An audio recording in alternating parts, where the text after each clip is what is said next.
हार्दिक पांड्या ପାଇଁ खराब खबर। ଏହି ବଡ଼ ମ୍ୟାଚ୍ ବିଜେତା IPL 2023 ଆରମ୍ଭ ପୂର୍ବରୁ ଆହତ ହୋଇଛନ୍ତି। ଇଣ୍ଡିଆନ୍ ପ୍ରିମିୟର ଲିଗ୍ 2023 31 ମାର୍ଚ୍ଚରୁ ଆରମ୍ଭ ହେବାକୁ ଯାଉଛି। ଏଥର ଦେଶର 12ଟି ଷ୍ଟାଡିୟମରେ ମୋଟ 64ଟି ମ୍ୟାଚ୍ ଖେଳାଯିବ।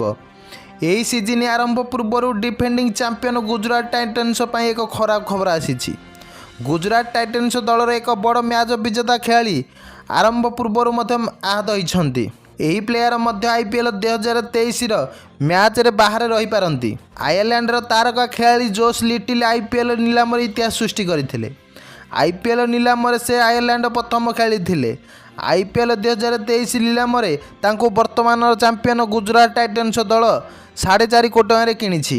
ତାଙ୍କ ମୂଳ ମୂଲ୍ୟ ମାତ୍ର 50 ଲକ୍ଷ ଟଙ୍କା ଥିଲା, କିନ୍ତୁ ଏହି ସିଜିନ୍ ଆରମ୍ଭ ପୂର୍ବରୁ ସେ ଆହତ ହୋଇଥିଲେ। ଜୋସ୍ ଲିଟିଲ୍ ଆଘାତ କାରଣରୁ ପାକିସ୍ତାନ ସୁପର ଲିଗ୍ PSLରେ ଖେଳିବାକୁ ସକ୍ଷମ ହେଲେ ନାହିଁ ଏବଂ ଚିକିତ୍ସା ପାଇଁ ଘରକୁ ଫେରିଛନ୍ତି।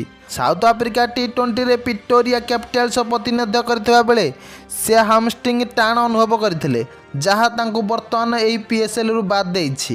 ଏହି ଖେଳାଳି ଆଗାମୀ IPL ଖେଳିବା ସମ୍ଭବ ନୁହେଁ।